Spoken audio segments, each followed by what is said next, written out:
sa Congress ay nagdala si Sandro ng mga babaeng beauty queen na binayaran niya at kinain.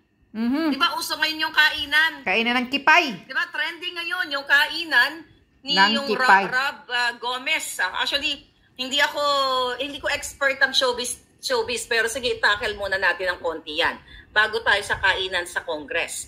Di ba trending yan na yung Rob Gomez ay may nag-leak na mga messages with Herlin Budol na nagkakainan sila. So may asawa pala itong si Rob Gomez. Tama ba? Ako naman, sa totoo lang, pag ganyan mga tipong mga artista ang eksena, ayokong mang-boljak na mga artista kasi unang-una personal life nila yan. Kung gusto nila magkainan, mag-threesome sila, mag-orgy sila, whatsoever. Wala akong pakialam, buhay nila yan. So nakita niyo naman, nagkainan ng mga bilat, sabi ni Jimmy. Sabi ni Jimmy, no, nagkainan ng mga bilat. O, Kainan ng bilat at kipay. Tapos sabi ni Edita, bilat singkabay, mga 7 a.m. delivery daw. Tapos itong jowa ni Gatchalian. Is it Gatchalian? Yeah? Vin Gatchalian, yeah. Yung jowa ni Senator Gatchalian, tumatakas pala ng 7 a.m. na kunyari, tingnan nga muna natin. Parang alam ko sabik na kayo kay Sandra. Pero nakakatawa kasi palangga yung kanilang mga eksena dito sa mga kainan portion. Sabi ko nga masarap naman yung kainan. Hello? Sino bang hindi kumakain dito at hindi nagpapakain, di ba?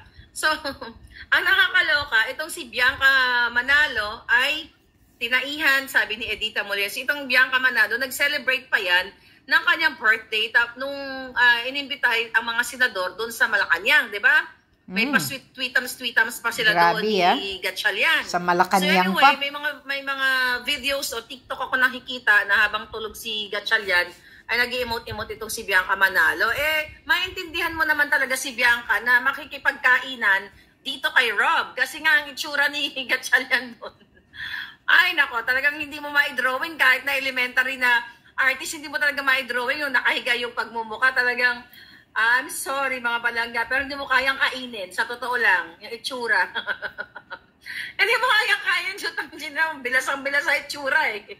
Anyway, sabi ni Jazz ang aga-aga nakakagutom. So, di ba, nag-party sila dun sa Malacanang for the senators at yung mga asawa ng mga senador. Doon si Bianca Manalo at nag-celebrate. Sabi ko nga doon sa last vlog ko na kunyari nag-a-acting si Gatchalian na ihagi sa kanya yung cake. So nakitang-kita ko naman yung itsura ni Bianca Manalo, parang napikon.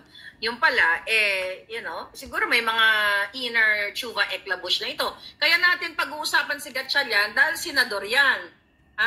Senador at lumulustay ng pera ng bayan. At itong si Bianca Manalo, nakikinabang yan ng pera ninyo. Siyempre, yung mga luxurious, naki-travels, gifts, and everything. Saan pa galing yan? Di pera ng bayan, ha? Saan kumukubra yung mga yan? Sweldo ng bayan. Kaya pag-usapan natin ang kainan nila.